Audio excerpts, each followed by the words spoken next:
12,000 volt রাগ জন্ম নিয়েছে। কোনো বাক বিচার নাই, দুইজনকে একসাথে বসায় কোনো কথা শোনা নাই। ঘরের বাটাম, চৌকাঠ থেকে বিশাল বড় বাটাম নিয়া, শাল কাঠের বাটামটা নিয়া মায়ের দরজার কিনারে আস্তে আস্তে যায়। যখন মায়ের দরজার কিনারে গেছে, দেখে বাতিটা টিম টিম টিম টিম করে জ্বলতেছে। মা আমার পায়ের আওয়াজ শুনে বলে, বাজান তুমি আইছো? আমি মায়ের কথায় কোনো কর্ণপাত করলাম না। আমার শরীরের সমস্ত শক্তি প্রয়োগ করে মার মাথার উপরে এমন জোরে বাড়ি মারলাম, ও মুসলমান, মার মাথা ফেটে ঝরঝর ঝরঝর করে রক্ত বের হচ্ছে। মা এই সময়ের মধ্যে বলতেছে, বাজান কি হয়েছে? কিছু শুনলা না, জানলা না?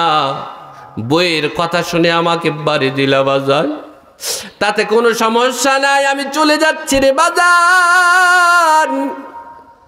তোমাকে একটা কথা বলি, তুমি যে 3 মাসের জন্য সফরে গেছো, তুমি যেই দিন থেকে সফরে গেছো বাজান, একটা দিনের জন্য আমি বিছানায় পিঠটা লাগাই নাই, শুধু বলেছি আল্লাহ আমার জায়েদকে নিরাপদে বাড়ি পৌঁছাই দিও, আল্লাহ আমার জায়েদকে আল্লাহ নিরাপদে বাড়ি পৌঁছাই দিও। হযরতে আব্দুল কাদের জিলানী রহমাতুল্লাহ আলাইহি তিনি একদিন কাবা ঘর তওয়াফ করতেছেন, হঠাৎ করে তার কানের মধ্যে একটা আওয়াজ ভেসে আসছে, ও মা, মা গো আমার মাফ করে দাও। দীর্ঘক্ষণ যাবৎ যখনই চক্কর দিয়ে তার কাছ দিয়ে যখন তওয়াফ করতেছে, হঠাৎ ওই আওয়াজটা তার কর্ণকুহরে চলে আসছে। 7 বার তওয়াফ করে দূরে লক্ষ্য করে দেখে একজন ব্যক্তির হাতও নাই, পাও নাই, ফুটবলের মতো ঘোরাঘুরি করতেছে আর বলতেছে, ও মা, মা গো আমারে তুমি মাফ করে দাও, আমারে তুমি ক্ষমা করে দাও। হযরতে আব্দুল কাদের জিলানী রহমাতুল্লাহ আলাইহি তার কাছে চলে গেলেন, গিয়ে বললেন, বাবা তোমার কি হয়েছে? তুমি এমন করে কান্না করো কেন? দীর্ঘ শ্বাস ছেড়ে বলে, এমন একটি শ্বাস ছেড়েছে, আত্মার সেবক ব্যক্ত করতেছে, বলে হুজুর আমার নাম হলো জায়েদ। ছোট্ট অবস্থায় আমি যখন 2-1 বছর বয়স, এই সময় আমার বাবা মারা যায়। আমার মা আমার মহব্বতে দ্বিতীয় কোনো জায়গায় বিবাহ বন্ধনে আবদ্ধ হয় নাই। আমার মহব্বতে আমার মা আমার চেহারার দিকে তাকাইয়া, আমার দিকে তাকাইয়া কোনো জায়গায় বিবাহ বন্ধনে আবদ্ধ হয় নাই।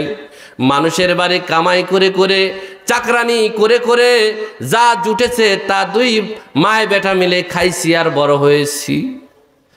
ও হুজুর, মা তিনি আমাকে অত্যন্ত কষ্ট করে মানুষ করেছেন। এই মা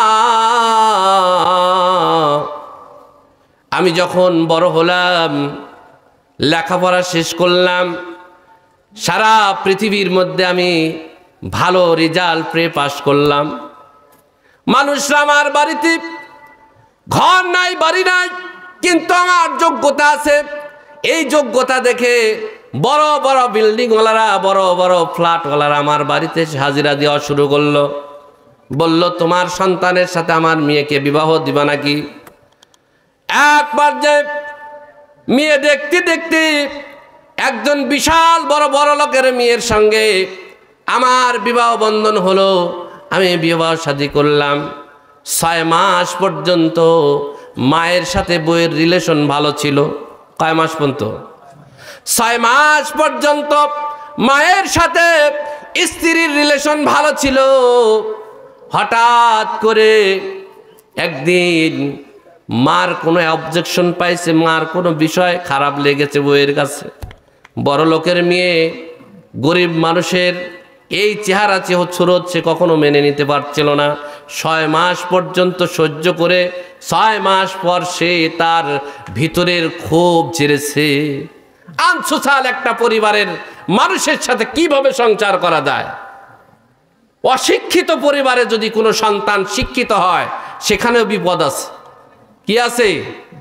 বাপ মা সন্তানের ভাষা বুঝে না, একটা কইলে আর একটা বুঝে বসে থাকে, হয় কি হয় না?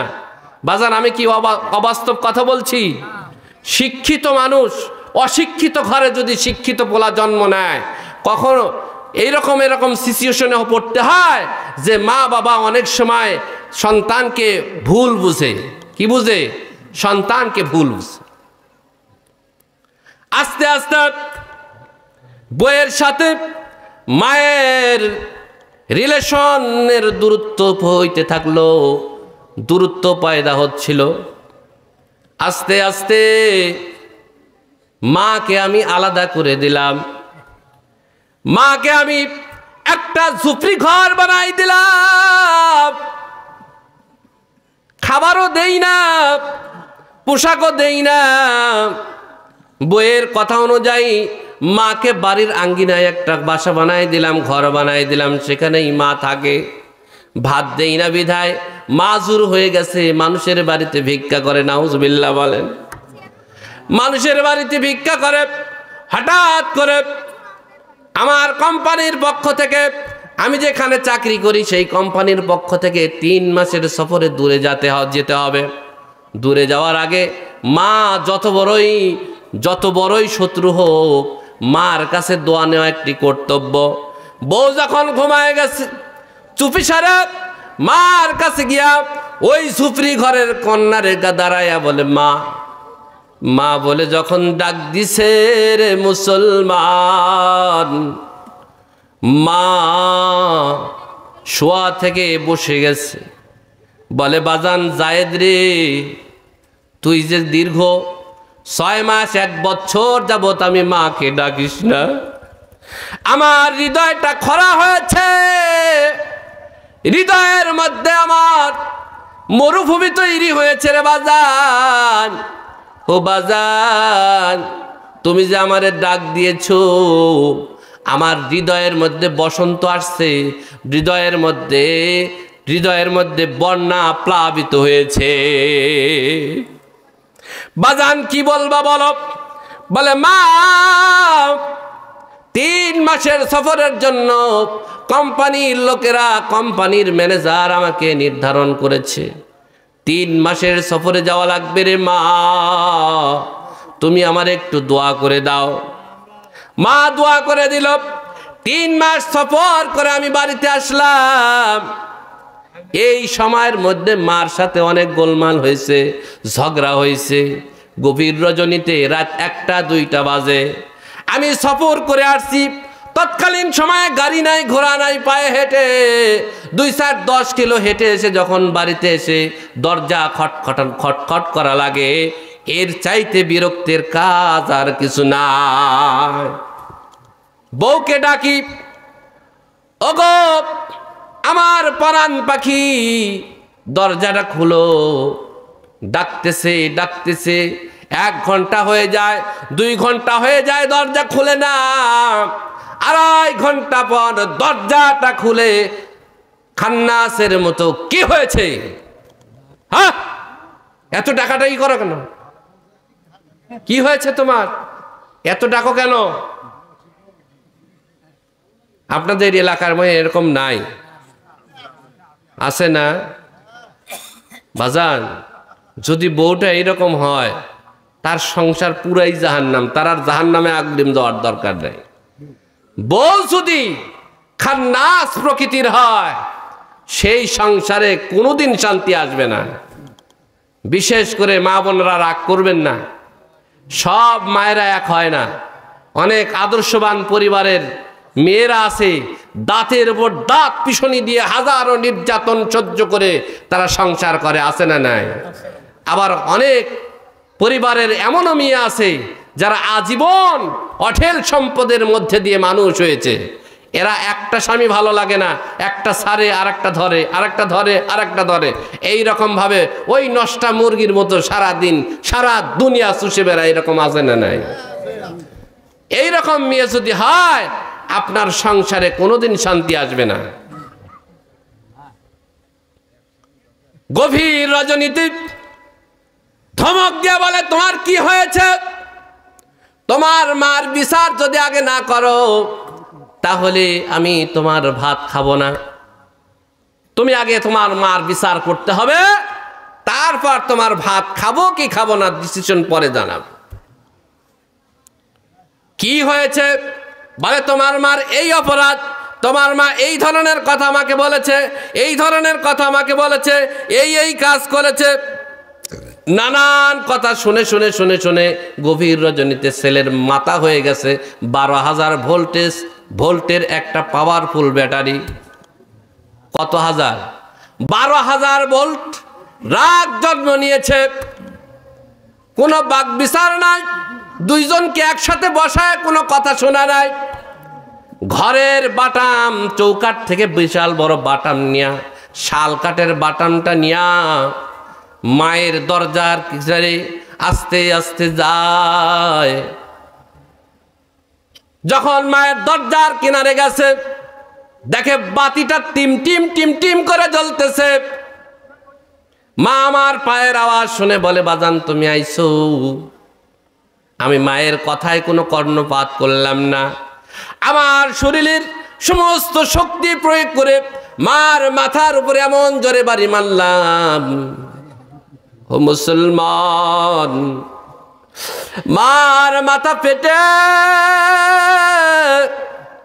ঝরঝর ঝরঝর করে রক্ত বের হচ্ছে। মা এই সময়ের মধ্যে বলতেছে, বাজান কি হয়েছে? কিছু শুনলা না, জানলা না? বইয়ের কথা শুনে আমাকে বাড়ি দিলা বাজান, তাতে কোনো সমস্যা নাই, আমি চলে যাচ্ছি রে বাজান। তোমাকে একটা কথা বলি, তুমি যে 3 মাসের জন্য সফরে গেছো, তুমি যেই দিন থেকে সফরে গেছো বাজান, একটা দিনের জন্য আমি বিছানায় পিঠটা লাগাই নাই, শুধু বলেছি আল্লাহ আমার জায়েদকে নিরাপদে বাড়ি পৌঁছাই দিও, আল্লাহ আমার জায়েদকে আল্লাহ নিরাপদে বাড়ি পৌঁছাই দিও। মা যখন এমন কথা বলেছে সঙ্গে সঙ্গে জায়েদের হুঁশ ফিরেছে। আরে আমি কি করলাম? মাকে বুকের সাথে জড়ায় নিয়ে বলে, মা। ততক্ষণে মার রুহটা পানবায়ুটা বের হয়ে গেছে, কান্না করতেছে, রে মা আমার জন্য তুমি কত কষ্ট করেছো, খেয়ে না খেয়ে মা শীতের রাত্রিতে তোমার গরম বিছানায় আমি পেশাব করে দিতাম, পেশাবের উপরে নিজে শুইয়া বুকের মধ্যে আমার শুয়াইতো রে মা। ও মা, ছোট্ট কালেই তুমি স্বামীর মহব্বত থেকে বঞ্চিত হয়েছো রে মা। মা আমার জন্য তোমার জীবন উৎসর্গ করে দিয়েছ। ও মা, আমার তুমি ক্ষমা করে দাও, আমার তুমি মাফ করে দাও। মা ততক্ষণে আর নাই, মাকে দাফন করলো, বিবিকে তালাক দিল। পাহাড়ের পাদদেশে গিয়া হাতকে লক্ষ্য করে বলে, রে হাত, রে বদমাশ নালায়েক হাত, তুই কেন আমার মায়ের মাথার উপরে বাড়ি মারলি? আরে হাতটা কেটে ফেললো, হাতটা পাথর দিয়ে থেতলে করে ফেললো, পাওটা পাথর দিয়া থেতলে করে ফেললো। আস্তে আস্তে পচন শুরু হয়ে হাত পাও সব কিছু ছিন্ন বিচ্ছিন্ন হয়ে গেল। আব্দুল কাদের জিলানী রহমতুল্লাহ আলাইহি তার এই কথা শুনে তার চোখ দিয়ে ঝরঝর ঝরঝর করে পানি বের হচ্ছে। বলে, রে নালায়েক, তুই সারা জীবন যদি কাবা ঘর তওয়াফ করিস আর কাবা ঘর তওয়াফ করিস, কোনোদিন আল্লাহ পাক তো কবুল করবে না, তোর এই তওয়াবে কোনো ফায়দা দেবে না। তুই চলে যা, ওই যে চলে যা, তোর দেশের বাড়ি চলে যা, যেখানে তোর মাকে দাফন করেছিস, মার কবরের উপরে গিয়া কান্না কর, মার কবরে গিয়া মায়ের পাও জড়ায় ধরে কান্না কর। আল্লাহ পাক তোর মা যদি তোকে দেখে তার দয়া উদ্রেক হয়, তোকে ক্ষমা করে দেয়, আল্লাহ পাক তোরে ক্ষমা করে দেবে। মা গো তোমার ওই সোনাম ভুলতে পারি না, মুচকি হেসে খোকা ডাকটি ভুলতে যে আর পাই না। মা গো তোমার ওই সোনাম ভুলতে পারি না। হাজার হাজার মানুষ যেদিন পৌঁছবে আমার বাড়ি, শুধুই কাতর জীবন আমার, ঘর বাড়াই সব ছাড়ি। তোমার বিদায় শেষ বেলাটি, তোমার বিদায় শেষ বেলাটি, শুধু যে দেয় যাতনা। মা গো তোমার ওই সোনামুখ ভুলতে পারি না।